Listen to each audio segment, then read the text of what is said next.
அன்பு உறவுகளுக்கு வணக்கம். எல்லோரும் நல்லா இருக்கீங்களா? சாப்பிட்டீங்களா? சரி வாங்க வீடியோக்குள்ளே போகலாம்.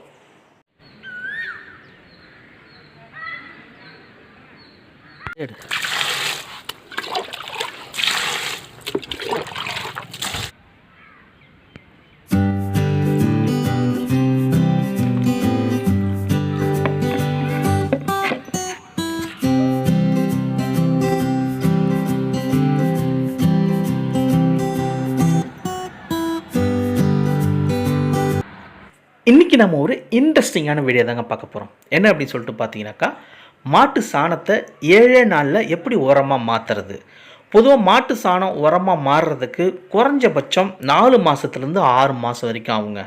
ஆனால் ஒரு சில ட்ரிக்ஸ் பண்ணாக்கா நம்ம 7 நாள்லேயே உரமாக மாற்றிடலாம். இப்போது நான் 7 நாளில் உரமாக மாற்றி அதில் விதைகளும் போட்டு அந்த செடியும் முளைச்சிருச்சு. அதை தான் இப்போ நீங்கள் பார்த்துட்டு இருக்கீங்க. சரி, ஓகே, வாங்க எப்படி உரமாக மாற்றுறதுன்றதை பற்றி பார்க்கலாம். இதுதாங்க மாட்டு சாணம். கிராமங்களில் இதை பச்சை சாணி அப்படின்னு சொல்லுவாங்க. இதை வரட்டியாக கூட தட்டுவாங்க. இதை டைரெக்டாக நம்ம செடிகளுக்கு யூஸ் பண்ணக்கூடாது. ஏன்னா இதில் அதிக அமோனியாவும் அதிக சால்ட்டும் இருக்குது. இது செடியோடைய வேர்களை ரொம்பவே பாதிக்கும். செடியும் காஞ்சி போயிடும். மாடு சாணம் போட்ட உடனே இதில் புழுக்களும் பூச்சிகளும் வர ஆரம்பிச்சிடும். மறுநாள் போயிட்டு பார்த்தீங்கன்னாக்கா அது நல்லா காஞ்சி போயிட்டு இருக்கும். முடிஞ்ச வரைக்கும் காஞ்சி போன சாணத்தை கலெக்ட் பண்ணி எடுத்துக்குங்க. எடுக்கும்போது அதுலேயும் ஈரப்பதம் இல்லாத மாதிரி பார்த்துக்குங்க. ஏன்னா அதில் கூட புழுக்கள் இருக்கிறதுக்கு வாய்ப்புகள் இருக்குது. நீங்கள் பச்சை சாணத்தை கூட வரட்டியாக தட்டி காய வச்சு எடுத்துக்கலாம். அது இன்னுமே பெஸ்ட்டு. ஓகே, இப்போ எல்லாத்தையுமே கலெக்ட் பண்ணியாச்சு. இதை முடிஞ்ச வர சின்னதாக உடச்சி எடுத்துக்குங்க. அது ரொம்பவும் பெஸ்ட்டானது. ஒரு டப்பாவில் போட்டுக்குங்க. போட்டுட்டு அது ஃபுல்லாக நிறையிற மாதிரி தண்ணீர் ஊற்றிக்குங்க. அது ஃபுல்லாக உள்ளே முழுகணும். இது போல் தண்ணீர் ஊற்றிட்டு ஒரு 24 மணி நேரம் அதை அப்படியே விட்டுடுங்க. இதில் அந்த சாறு ஃபுல்லாகவே இறங்கிடும். அதே போல் அமோனியாவும் சால்ட்டு கண்டென்ட்டு இருக்குதுன்னு சொன்னோம் பார்த்தீங்களா, அது கூட மேக்ஸிமம் அந்த தண்ணியில் டைல்யூட் ஆகிடும். ஓகேங்க, இப்போ 24 ஹவர்ஸ் ஆயாச்சு. இப்போ பார்த்தீங்கன்னாக்கா அந்த கட்டியாக இருக்குது பார்த்தீங்களா சாணம், அது எல்லாமே ஃபுல்லாக ஊறி இருக்கும் தண்ணியில். அதை சின்னதாக இந்த மாதிரி பொடியாக ஆக்கி எடுத்துக்குங்க. இதுதான் நமக்கு உரம். இதில் இன்னும் கொஞ்சம் ப்ராசஸ் இருக்குது. அதை ரெடி பண்ணிட்டோம் அப்படின்னாலே உரம் தயாராகிடும். அந்த காய்ந்து போன சாணம் எல்லாம் ஊற வச்ச தண்ணீர் இருக்குது பார்த்தீங்களா, அதை கீழெல்லாம் ஊற்றிடாதீங்க. அதில் நிறைய சத்துக்கள் இருக்குது. அதை ஒரு டானிக் மாதிரி நம்ம செடிகளுக்கு கொடுக்கலாம்.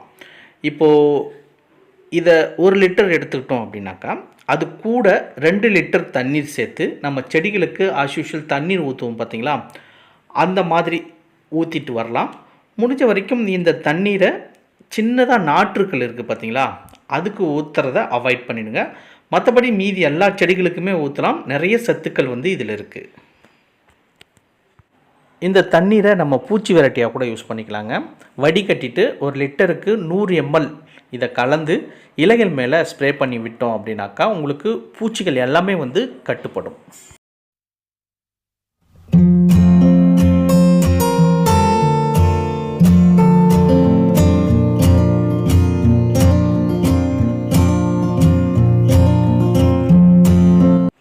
இந்த லிக்விடை செடிகளுக்கு எப்படி வேர்களுக்கு கொடுக்கலாம், இலைகள் மேலே ஸ்ப்ரே பண்ணலாம் அப்படின்றத பற்றி பார்த்தோம். இந்த உரம் தயாரிக்கிறதுல இன்னும் கொஞ்சம் ப்ராசஸ் இருக்குது. அது என்னென்னு பார்க்கலாம். இப்போ இந்த சாணம் இருக்குது பார்த்தீங்களா, இதை 2 மடங்கு நீங்கள் எடுத்துக்குங்க. அது கூட 1 மடங்கு மணல் சேர்த்துக்குங்க. ஆற்று மணல். உங்கள்கிட்ட ஆற்று மணல் இல்லைனாக்கா நீங்கள் தேங்காய் நார் கூட எடுத்துக்கலாம்.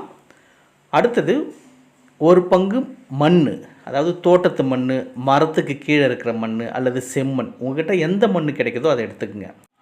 இப்போ இது எல்லாத்தையுமே நல்லா கலந்துக்குங்க. கட்டிகள் எதுவும் இல்லாத மாதிரி பார்த்துக்குங்க. உயிர் உரங்கள் வேப்பம் புண்ணாக்கு இருந்ததுனாக்கா கலந்துக்கலாம். இல்லைனாலும் பரவாயில்ல, இந்த மண்கலவையே போதுமானதாகும். இப்போ மண்கலவை ரெடி ஆகிடுச்சிங்க. இப்போ நம்ம க்ரோ பேக் அல்லது பாட் எதில் வேணாலும் நீங்கள் எடுத்து வச்சுக்கலாம். அடுத்தது இன்னொன்று முக்கியமான விஷயம், இப்போ இதை நம்ம அப்படியே யூஸ் பண்ணக்கூடாது. ஒரு 7 நாள் வச்சுருக்கணும். தண்ணீர், அதாவது நம்ம ஆஸ் யூஷுவல் மண்கலவை ரெடி பண்ணி 7 நாள் வச்சுருந்துட்டு அதுக்கப்புறம் விதைப்போம் பார்த்தீங்களா, அந்த மாதிரி தண்ணீர் ஊற்றி ஈரப்பதத்தோடு வச்சுக்கிங்க. இந்த உரத்தில் என்பிகே அப்புறம் இன்னும் நுண்ணூட்ட சத்துக்கள் நிறையவே இருக்குது. ஓகே, இப்போ 7 நாள் கழித்து பார்க்குறோம். இதில் களைச்செடிகள் எல்லாமே முளைச்சிருக்கும்.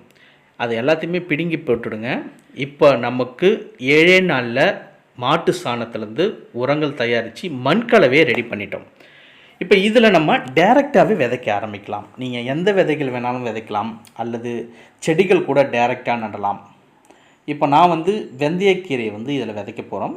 விதைக்கும் போது இந்த மாதிரி கோடு போட்டு விதைங்க. ஏன்னாக்கா தண்ணீர் ஊட்டுறதுக்கு ரொம்ப ஈஸியாக இருக்கும். ஓகே, வெந்தயத்தை ஒரு நாள் முன்னாடியே ஊற வச்சுக்கோங்க வெந்தய கீரைக்கு. அப்போ தான் ஈஸியாக முளைச்சி வரும். இந்த மாதிரி அந்த கோடுகளுக்குள்ளார போட்டுக்குங்க. அதுக்கப்புறம் அது மேலே மண் மூடிட்டு ஆஸ் யூஷுவல் நம்ம தண்ணீர் பூவாளியில் ஊற்றுங்க. ரொம்ப ஃபோர்ஸாக ஊற்றாதீங்க. வெந்தயக்கீரையோடைய விதைகள் எப்படி முளைச்சிருக்குன்னு பிறகு பார்க்கலாம். ஓகேங்க, வெந்தயக்கீரைகள் எல்லாமே நல்லாவே முளைச்சிருக்கு, ஆரோக்கியமாகவும் இருக்குது. ஓகேங்க, இப்போது மாட்டு சாணத்திலிருந்து 7 நாளில் எப்படி உரங்கள் தயாரிக்கலாம், அதில் மண்கலவை ரெடி பண்ணி அதில் விதைகள் விதைச்சும் செடிகளையும் வளர்த்து நான் காட்டிட்டேன். அப்புறம் என்னங்க, நீங்களும் இந்த செலவில்லாத உரத்தை 7 நாளில் தயாரித்து இந்த சீசனில் தாறுமாறான அறுவடை எடுங்க. மீண்டும் அடுத்த வீடியோவில் நான் உங்களை சந்திக்கிறேன். நன்றி, வணக்கம்.